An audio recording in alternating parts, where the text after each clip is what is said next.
सर्वांना नमस्कार. आज आपण UDICE पोर्टलवर नवीन एक अपडेट आलेली आहे. त्या अपडेट संदर्भात माहिती बघणार आहोत आणि अपार मॉड्यूल कसं तयार करायचं, अपार मॉड्यूलचा वापर करून विद्यार्थ्यांचे अपार कार्ड कसे तयार करायचे या संदर्भात थोडक्यात माहिती बघणार आहोत. मागच्या व्हिडिओमध्ये आपण अपार जनरेट करण्यासाठी कोणकोणत्या गोष्टीची आवश्यकता आहे या संदर्भात आपण माहिती पाहिली. आज आपण रिक्वेस्ट मॅनेजमेंट आणि स्टुडंट अपडेट या दोन गोष्टी संदर्भात आपण माहिती बघणार आहोत. चला तर मग जाऊयात आपण डॅशबोर्ड वरती. प्रथमतः आपल्याला एक असं डॅशबोर्ड मिळेल. त्या डॅशबोर्ड मध्ये जाण्यासाठी आपल्याला युजर आयडी शाळेचा टाकायचा आहे. त्याच्यानंतर तुमच्या शाळेचा युजर आयडी टाकल्यानंतर या ठिकाणी मी लॅपटॉपला माझ्या पिन नंबर टाकलेला आहे. तिथे तुमचा कॅप्चा कोड आणि तुमचा UDICE नंबर आणि पासवर्ड या तीन गोष्टी इम्पॉर्टंट आहेत. तर चला मी या ठिकाणी कॅप्चा आणि पासवर्ड टाकतो DCEV5. तर या ठिकाणी मी एंटर केलेला आहे. इथे दोन टॅब दिलेले आहेत, 2024 आणि 2025. आपल्याला या 2025 मध्ये काम करायचं आहे. तर या ठिकाणी रिक्वेस्ट मॅनेजमेंट हा एक टॅब आलेला आहे. या टॅब मधून आपण जनरेट रिक्वेस्ट म्हणजे आपण एखाद्या विद्यार्थ्याला आपल्या स्कूलमध्ये घेण्यासाठी एक रिक्वेस्ट पाठवू शकतो, जे की दुसऱ्या शाळेमध्ये गेल्यानंतर दुसऱ्या शाळेतून आपल्याला रिक्वेस्ट येईल आणि तो विद्यार्थी आपल्याकडे दाखल होईल. हा एक टॅब आहे. त्यामध्ये त्या विद्यार्थ्याचा पॅन नंबर, त्यानंतर त्याचे डेट ऑफ बर्थ हे फिलअप केल्यानंतर गेट डिटेल्स वरती क्लिक केल्यानंतर त्या विद्यार्थ्याची माहिती या बेसिक डिटेल्स मध्ये येईल आणि त्यानंतर आपल्याला त्याची जनरेट रिक्वेस्ट पाठवायची आहे आणि ती पाठवल्यानंतर मग संबंधित शाळेला ते रिक्वेस्ट जाणार आहे. त्यानंतर आपल्या स्कूलमध्ये जे काही रिक्वेस्ट येतात तर त्या रिक्वेस्ट अप्रूव्ह करण्याचं काम या ठिकाणी आपण करू शकतो. ज्या पद्धतीने सरळ डेटाबेस मध्ये आपल्याच पातळीवरती आपल्याला रिक्वेस्ट पाठवता येत होती, ऍक्सेप्ट करता येत होती, तशा प्रकारचा टॅब आपल्याला या ठिकाणी UDICE पोर्टल मध्ये करून देण्यात आलेला आहे.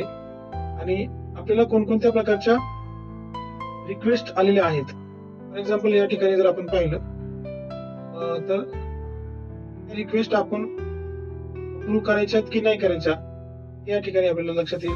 इथे 5 रिक्वेस्ट आलेल्या आहेत. जर समजा रिक्वेस्ट आली असेल तर ते अप्रूव्ह करायचे आहे.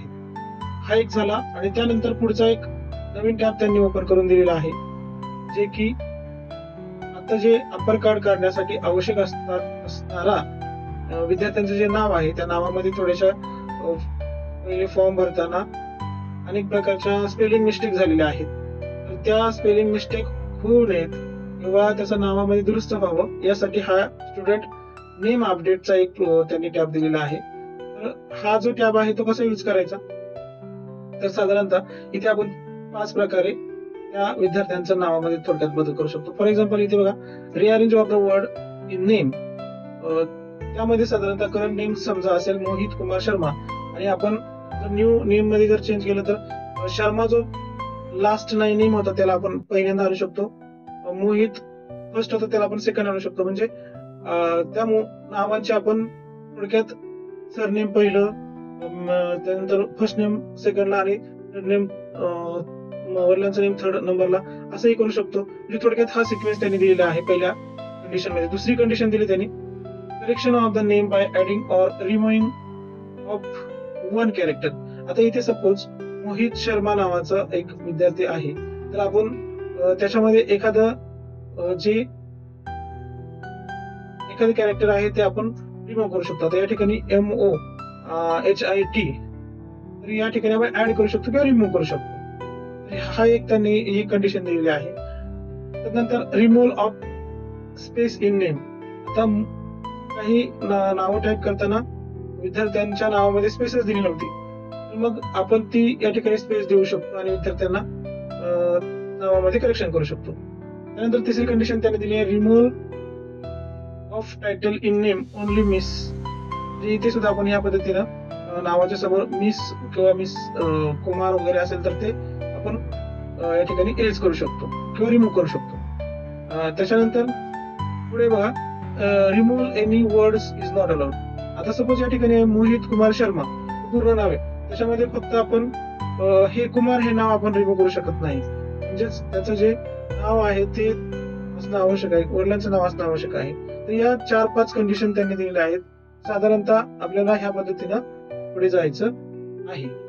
तर ह्या पद्धतीने जात असताना आपल्याला नेम चेंज करता येईल, रिक्वेस्ट पाठवता येईल आणि त्या विद्यार्थ्याचं आपल्याला आधार वगैरे बदलता येईल. आता अपर मॉड्यूल मध्ये जात असताना आपल्याला अपर मॉड्यूल मध्ये एक सपोज एखाद्या विद्यार्थ्याचा अपर कोणते झालेले आहेत किंवा कशा पद्धतीने झालेले आहेत ते आपण या ठिकाणी बघू शकतो. तर या विद्यार्थ्यांच्या बऱ्यापैकी आमच्या स्कूल मधल्या विद्यार्थ्यांची अपर झालेले आहेत. आणि तुम्हाला हा जो टॅब आलेला आहे तो त्या टॅबचे वैशिष्ट्य काय आहे हे समजलेलं आहे. चला, थँक्यू व्हेरी मच.